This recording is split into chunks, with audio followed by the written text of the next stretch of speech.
Hello viewers, welcome back to my channel. இப்போ என்ன பார்க்க போறோம்னா மாலைபட்சம் no onion no garlic சமையல் என்னன்னு பார்க்கலாமா?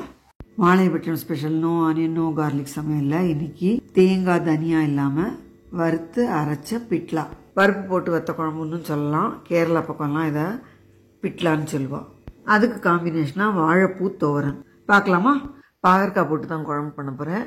இது ஒரு பெரிய பாகற்காயை விதையெல்லாம் எடுத்துட்டு நறுக்கி வச்சிருக்கேன். அதுக்கு முதல்ல வறுத்துக்கணும். ட்ரை ரோஸ்ட்டாக தான் வறுக்கணும். இதை 1 டீஸ்பூன் மிளகு, 1 டேபிள் ஸ்பூன் உளுத்தம் பருப்பு, 3 மிளகாத்தல் சேர்த்துக்கிறேன். மிளகும் சேர்த்துக்கிறதுனால 1 டீஸ்பூன் பச்சரிசி, ஒரு அரை கருவேப்பிலை சேர்த்து இதை நல்லா வறுத்துக்கலாம். பருப்பு கொஞ்சம் சவக்கணும். இந்த மிளகாத்தலும் கொஞ்சம் கிறிஸ்பாகணும். அந்த அளவுக்கு இதை வறுத்து எடுத்துக்கலாம். இப்போ உளுத்தம் பருப்பு நல்லா செவந்தாச்சு, மிளகாத்தலும் கிறிஸ்பாயாச்சு. இது ஸ்டவ் ஆஃப் பண்ணிவிட்டு சூடு ஆறினதும் மிக்சியில் பவுடராகவும் பொடிச்சிக்கலாம், இல்லை தண்ணி விட்டும் அரைச்சிக்கலாம். வறுத்ததை மிக்சிக்கு ட்ரான்ஸ்ஃபர் பண்ணிட்டேன். இப்போ வாணலியில் 2 டீஸ்பூன் எண்ணெய் விட்டுருக்கேன். இதில் இந்த பாகற்காயை சேர்த்து நல்ல சுருங்க வதக்கிக்கலாம். நல்லா வதங்கணும். வதங்கட்டும். நல்லா சுருங்கி வதங்கி வச்சு பாருங்க. இந்த மாதிரி வதங்கணும். இப்போ ஒரு எலுமிச்சங்காய் அளவு புளியை 2 டம்ளர் தண்ணியில் கரைச்சி குழம்பு வைக்கிற பாத்திரத்தில் சேர்த்துருக்கேன்.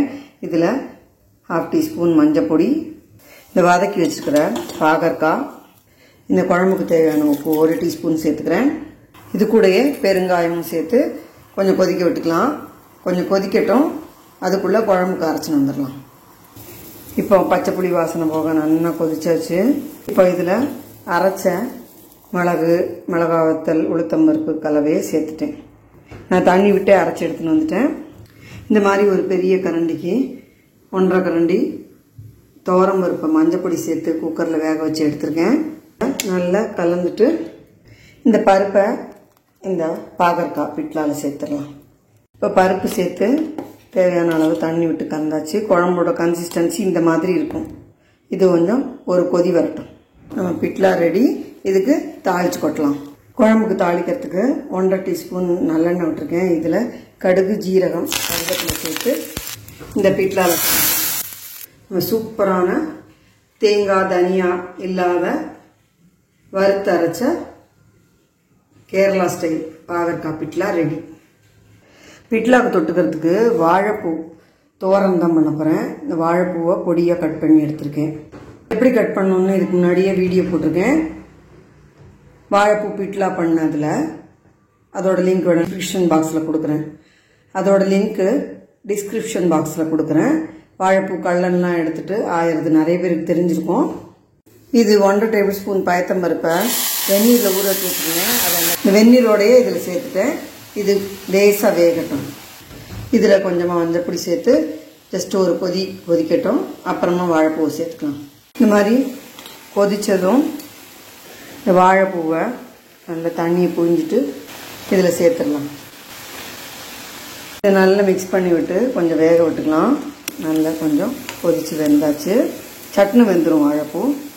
இதில் 1/2 டீஸ்பூன் உப்பு சேர்த்துக்கிறேன். வாழைப்பூ, வாழைத்தண்டுலாம் அதிகமாக உப்பு தாங்காது. இதை நல்லா மிக்ஸ் பண்ணி விட்டு ஜஸ்ட்டு லேசாக அந்த தண்ணி வற்றட்டும். தேங்காய் சதைச்சி போட்டு தோரம் தான் வைக்க போகிறதுனால இது தேங்காய் ஒரு 4 டேபிள் ஸ்பூன் தேங்காயை பல்லாக்கி தீ சேர்த்துருக்கேன். இதோட காரத்துக்கு 2 பச்சை மிளகாய், 1/2 டீஸ்பூன் ஜீரகம். இதை தண்ணி விடாமல் மாதிரி கரகரப்பாக சதைச்சி எடுத்துன்னு வந்துட்டேன். வாழைப்பூ நல்லா வெந்துடுது. இந்த வெந்த வாழைப்பூவோட சதைச்சி வச்சுருந்த தேங்காயை சேர்த்துக்கலாம். இதை நல்லா மிக்ஸ் பண்ணி விட்டுடலாம். ஆகமானு மணக்கிறது. தேங்காய் எண்ணெயில் தாளித்து கொட்டினோம் இல்லையா, அதோட ஜீரகம், பச்சை மிளகாய் இல்லாமல் சேர்ந்து ஆனால் சூப்பராக இருக்குது. லாஸ்ட்டாக ஃபைனல் டச்சா ஒரு 1/2 டீஸ்பூன் தேங்காய் எண்ணெய் விட்டுக்கிறேன். நல்ல மணமாக இருக்கும். நம்ம சூப்பரான வாழைப்பூ தோரன் ரெடி.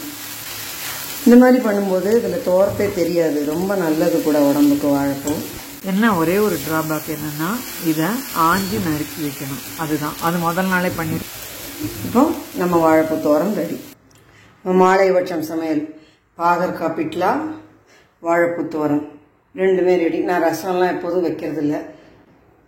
ரசம் வச்சோன்னாக்க செலவாகிறது இல்லை, ஒரு நேரம் சாப்பாட்டுக்கு நிறைய மிஞ்சி போயிடுறது. அதனால் இந்த மாதிரி தான் வைக்கிறது. ரசம்னா ரசம் மட்டும்தான், குழம்புனா குழம்பு மட்டும்தான் வைக்கிறேன். இது கூடவே அப்பளம், வடம், சாலட்டுக்கு வெள்ளரிக்காய், தக்காளி, கேரட்டு அந்த மாதிரியும் வச்சுப்போம். லன்ச் மெனு தனியாக, பலகாரம் தனியாகவே அப்லோட் பண்ணுறேன்.